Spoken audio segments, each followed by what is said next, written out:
What's up, everyone? Welcome to another episode of Philly Sports from the Mighty Kingdom. First and foremost, of course, huge game last night at Wells Fargo Center. Sixers versus Cavs, battle for the third seed in the NBA Eastern Conference playoffs for the standings anyhow, for the seedings. And it goes the Sixers' way, 132 to 130, the biggest game really for the Sixers in a number of years. Certainly with the playoff standings, with the seedings, but you talk about just the magnitude of the game. We haven't had a game like this, and it was a playoff atmosphere last night at Wells Fargo.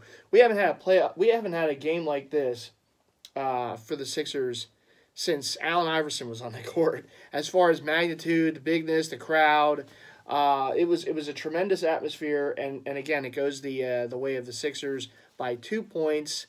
132 to 130, a high-scoring game, entertaining game for sure. Sixers at one point had a 30-point lead in the first half, and all this without Joel Embiid in the lineup, keep in mind. 30-point lead in the first half. Of course, the Cavs go on a run. I kind of figured they were going to go on a run. I mean, they do have that guy named LeBron on the team. They go on a run. They trim the deficit to, at some points, 2 points late in the fourth quarter. Then it becomes a free throw contest. And here's the thing. The Sixers made their free throws. Cavs get the ball down 3. Bad foul by Robert Covington. Now he did. There was a thought that maybe he fouled LeBron before LeBron was going up for the shot. But, of course, LeBron going for a 3, which would have been a very difficult 3 to make. Sixers at the time were up 3 late in the fourth with about a second or so to go in the fourth quarter. And LeBron, of course, misses the shot. He gets fouled. Goes to the line, he makes the first free throw, misses the second free throw, and then, of course, it becomes, well, you got to miss the third on purpose, try to get the rebound, put not a lot of time, but just a putback, and they almost executed it. I believe it was Kevin Love down low, tipped the ball, almost went in, but it did not, and the Sixers prevail by 2 points. Huge atmosphere, huge game, huge playoff atmosphere type game, biggest game at Wells Fargo Center for the Sixers. Again, in my estimation, since AI was on the court. Now, AI was in the building yesterday, and I thought it was interesting because Tyronn Lue now coaches the Cavs, and AI was, they were together and in the building at the same time. And we all remember back in the 0-1 finals, Allen Iverson stepping over Tyronn Lue in Game 1 of the NBA Finals, which the Sixers won that game in overtime, then lost the next 4.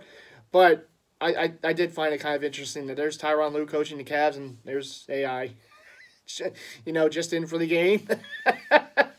It would have been. I don't think Tyronn would have done it, but it would have been interesting if AI just could have, one time for old time's sake, just step over him, or maybe just walked in front of him and did like the step over thing. But anyhow, no, great win for the Sixers. Look, they have done this without Joel Embiid. They have won these games since he's been out with the orbital fracture. He had successful surgery. He now since passed all the concussion protocol for the NBA, and now it's just about when he can come back. And here's the thing. The Sixers have been playing their best basketball of the year. They've won 13 straight games now. They got Dallas, a winnable game at home tomorrow. And now it's about maintaining that third seed, right? Now it's about, okay, you took care of Cleveland, which was a really tough opponent, really tough test. Now you got a lesser opponent in Dallas coming in. Don't have that letdown, because they play Dallas, and then they goodness, I'm blanking on who they play just before their final game. They play at home, I know, against the Bucks to finish off the regular season. I want to get into that in just a moment, but let me go over some of the stats of the game last night. So again, the Sixers win 132 to 130 in regulation. Seems like like an overtime score, but yeah, in regulation, LeBron James game high 44 points. He had a triple double. With 11 assists, 11 rebounds, 44 points. And I know there's those out there who say we don't want LeBron here. I still want LeBron here next year. I don't care. I want to be that dominant force. And I know the Sixers are certainly, they have superstars in the making and Ben Simmons and Joel Embiid. But you add LeBron James to this team, I mean, my God. That's just the dream. I even was talking to someone at the bank the other day. I want LeBron. I want LeBron here.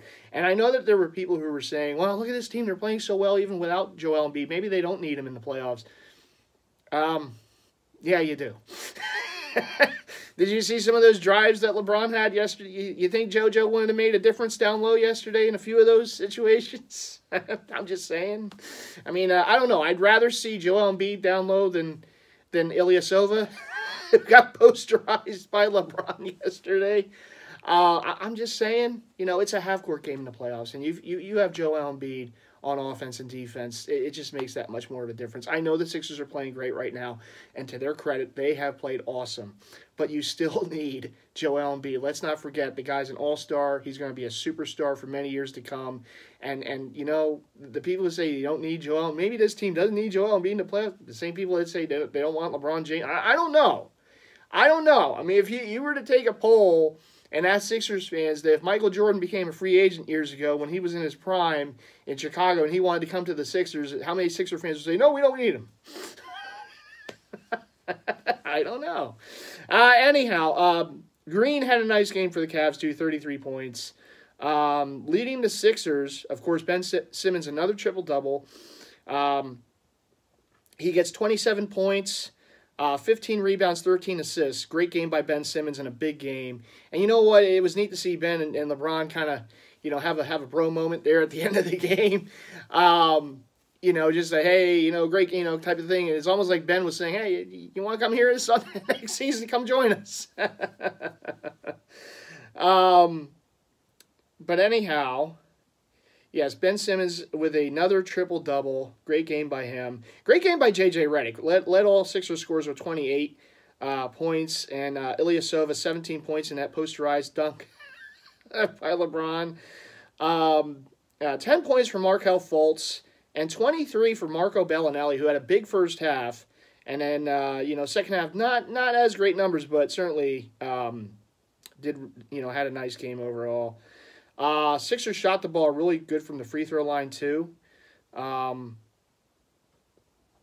of course, LeBron with that big free throw miss, the second of the three, and then missed the third on purpose at the end. Big win. Big win. What else can you say? Sixers lock up right now are in position for the third seed. There were other big losses yesterday. The Pacers lost too, so that was certainly good. I'm just trying to see that. I know the Sixers have 3 more games. I know they play Dallas. I'm just trying to see who they play after Dallas. All right. Hang with me for 1 second here. Oh, that's right. They play at the Hawks. So, again, Dallas, very winnable game. The Hawks, very winnable game. You don't want to take these teams lightly or for granted. The Sixers haven't done it. But then they finish off the regular season at home on Wednesday against Milwaukee.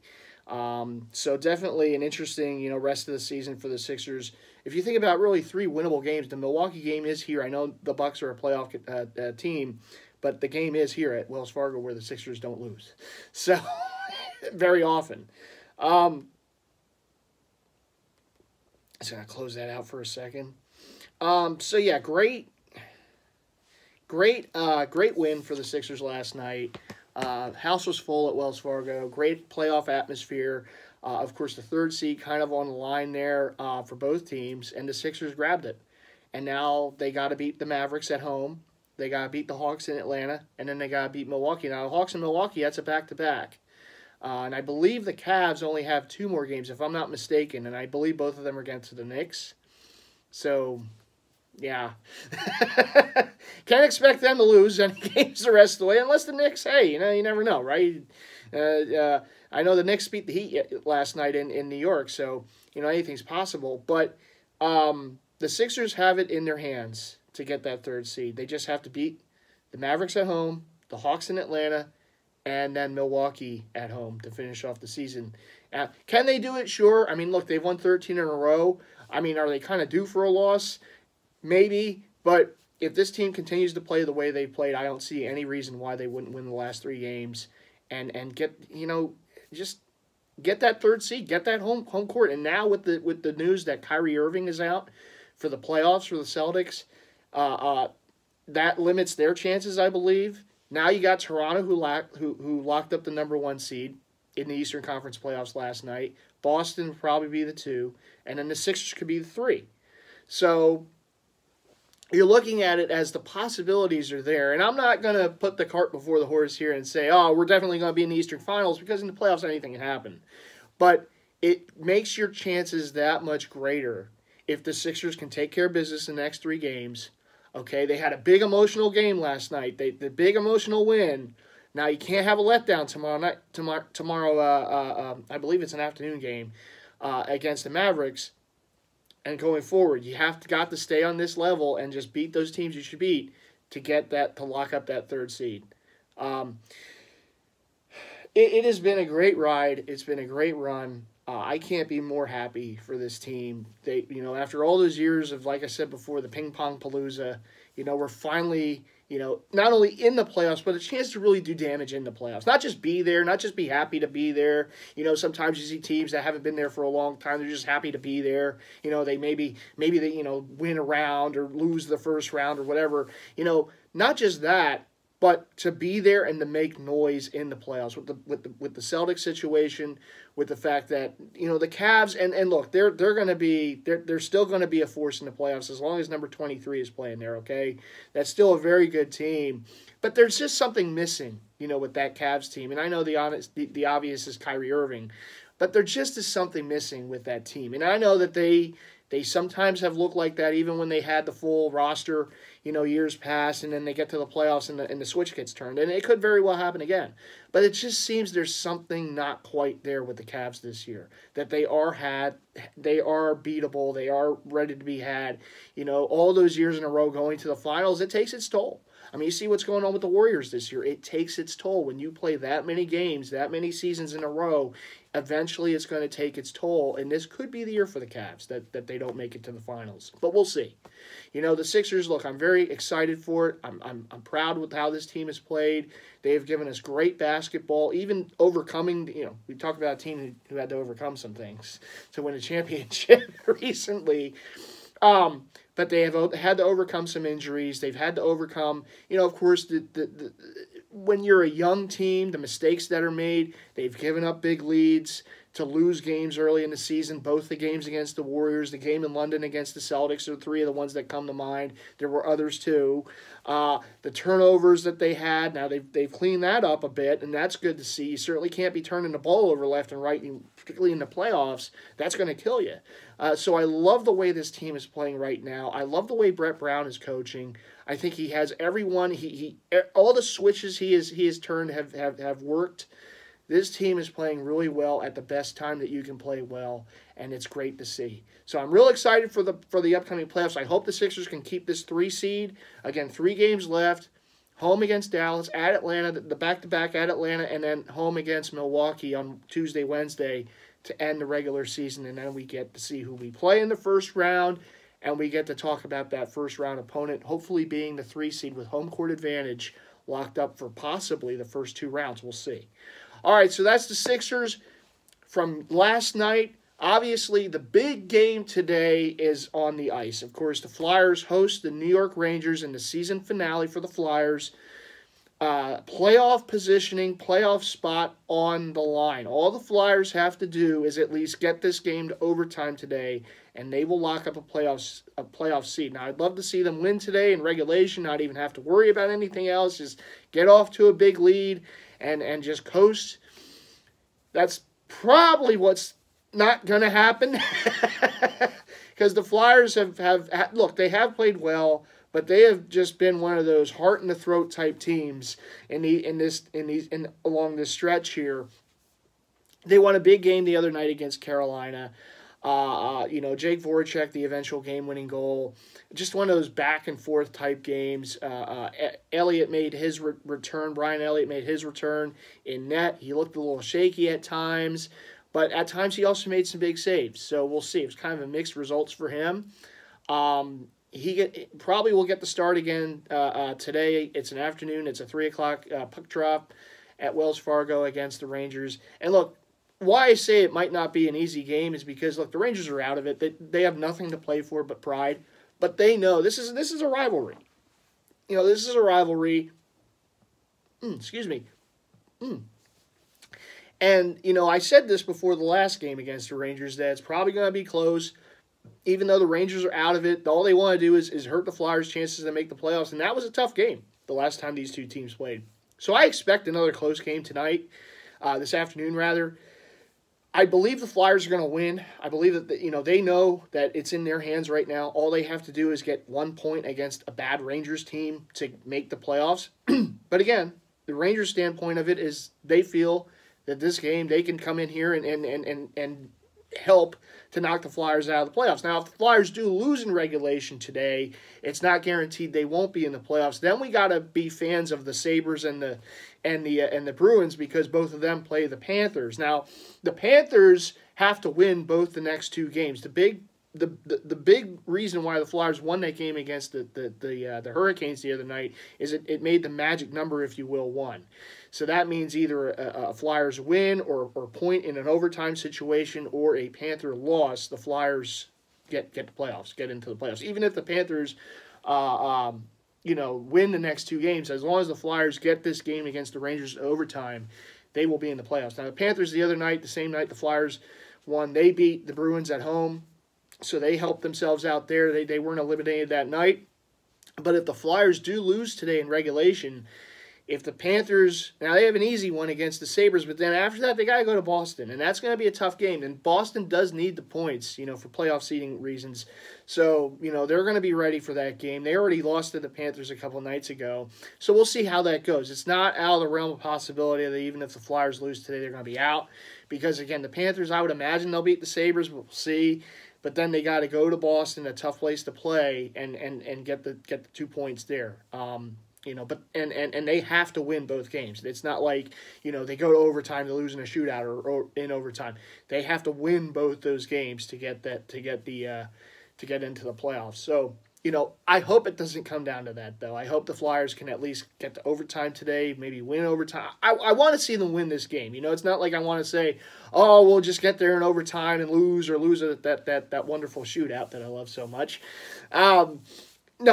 Just get this, either win in regulation or get this game to overtime and you're in the playoffs.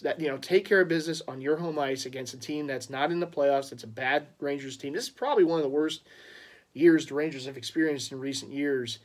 You really want to take care of business, but again, like I said, the Rangers, they're going to come into this game thinking that they can play role of spoiler. It's a division rival. It's always been a big rival, of course, the Flyers and Rangers.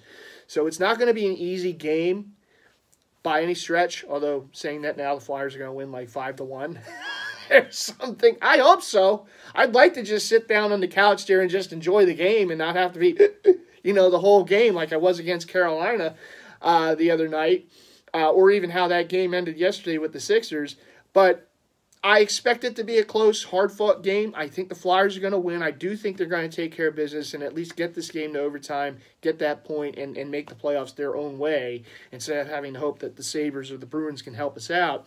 But with that said, yeah, it's going to be one of those just edge-of-your-seat, tight, games. That's what I'm thinking it might be, but I hope I'm wrong. I'd like to just enjoy the game and just by the end of the second period say, hey, we're in the playoffs. But anyhow, the Flyers are trying to make the playoffs for the first time in a few years. Of course, the last time they were in the playoffs, they lost in the first round to the Washington Capitals. The Flyers have not advanced past the first round in a number of years. It would be nice to see them give us a little run. But I do know that they have some young talent on this team, and I love the way Claude Giroux, of course, has bounced back season by him, 31 goals. He just has come up with some huge goals in recent games, too. I don't think he'll get the Hart Trophy, but I certainly think he should be a finalist. He has had a great season, a great bounce-back season, too. I mean, if there was I know the NBA, what they give that award for most improved, bounce-back year or whatever it is. If there was something like that for hockey, I think Claude Giroux would get it. He did win the Flyers' Most Valuable Player Award, the Bobby Clark Award. The Flyers handed out their own awards the other night against the Hurricanes, and Claude Giroux took home the team's MVP, well-deserved. I know Shane Gostisbehere, I'm wearing his jersey today. He took home the Best Defenseman Award for the Flyers, the Barry Ashby, I believe, award. He took that home. Couturier got a few awards. It was a nice night. The Flyers, do a really good job, when they do their, any ceremony. But, of course, their end-of-season award ceremony is pretty cool there. Bobby Clark there handing the award. He had a little trouble getting the award. but there with the award in his name, the Bobby Clark Award for the Flyers MVP, there with Claude Giroux. Nice to see one former great captain to the current great captain. And, awesome stuff. Flyers always do a great job at that stuff. So anyhow, the playoff push is certainly on. Huge game last night. Huge win last night. Hey, we've been doing a lot of that this year, right? Lots of winning going on in the city of Philadelphia. We had a Super Bowl. We had an NCAA men's basketball tournament championship. And, of course, now we have the Sixers possibly being the 3 seed. The Flyers can make the playoffs this year. The Phillies, they have some young talent. I'm still looking for it. I know they haven't gotten off to the greatest of starts. They're now 2-4. They did win their home opener though for the first time in a number of years. Of course, they beat the Miami Marlins 5-0. Be nice if the Flyers can win 5-0 today, huh? Just But the Phillies did get a win to open up their home schedule this season the other day. And now the crazy first start of the season schedule. They had the off day yesterday. Now they play again today, tonight against the Marlins. And again tomorrow, then the Reds come in. And then I believe they go to Tampa Bay. And that's basically the week looking ahead to the Phillies. We get to see Jake Arrieta make his Phillies in season debut tomorrow afternoon against the Marlins. And you know what? Let's start a little win streak here, Phillies. Okay, the Marlins are not a very good team. I think at the end of the season, they may have one of the worst records in the league. Let's sweep the fish, bring in the Reds, who haven't played very good to start the season. Let's go on a little bit of a roll here. You have a little catching up to do to some of these other teams. And then next offseason, let's get Bryce Harper here. Let's just make that happen. We'll have LeBron on the Sixers and Harper on the Phillies. How about that? And in a few years, we'll get Trout. And that would be the perfect scenario right there. Bring Mike home. All right, everyone. Well, that's going to wrap up another episode of Philly Sports from the Mighty Kingdom. Huge game today on the ice at Wells Fargo Center. Flyers and Rangers. Of course, we got the Phillies continuing their homestand and start their first homestand of the season against the Miami Marlins. Tomorrow afternoon, we get to see Jake Arrieta make his debut as a Phil. Pretty exciting there to see that. And, of course, the youngsters continue to progress. Gabe hopefully gets a little better with the decision-making. But we'll see. It's a long season, 162. So, let's hope for the best. Huge game today for the Flyers, of course. Let's go Flyers. Let's get that win. Let's get into the playoffs. Let's get to overtime. Get into the playoffs today. Don't have to worry if the Panthers, lose or, let's just take care. Let's let the Flyers take care of their own business. At least get a point today. Get into the playoffs, and then we'll see who we play in the first round. Playoff hockey for the first time in a few years. It's pretty exciting. I hope they can, get in and give us a little, give us some fun there in April and maybe in May, and who knows. Of course, the Sixers in the playoffs. Both Philly teams in the playoffs for the first time since 2012, I believe. So that would be pretty exciting stuff. I talked about the Phillies. Obviously, the draft is coming up for the NFL in a few weeks. The Eagles, of course, will see what they do. They bring in a couple players, Warlow and Rogers. They brought in a linebacker and a tight end. Good stuff there. Good moves by them. Smart moves. The Eagles have done a lot of smart moves in recent years, haven't they? Good stuff there. And as always, hey, there's always something to talk about. The Union play again tonight at home. So you know what? There's a lot of games going on in South Philly this week. And, of course, when you have the Flyers, the Sixers, the Phillies, the Union, everyone's home. It's a great place to be. It's Parade Central, Philadelphia. Of course, the Eagles and Villanova. And maybe we may have another. Who knows? We'll see. All right, everyone. Thanks for joining in again. Thanks for joining me here in the Mighty Kingdom. And I will see you all in the next episode. All right. Let's go Flyers. Let's go Phillies. Let's go Sixers. Let's go Union. Let's go whoever. All right. Take care.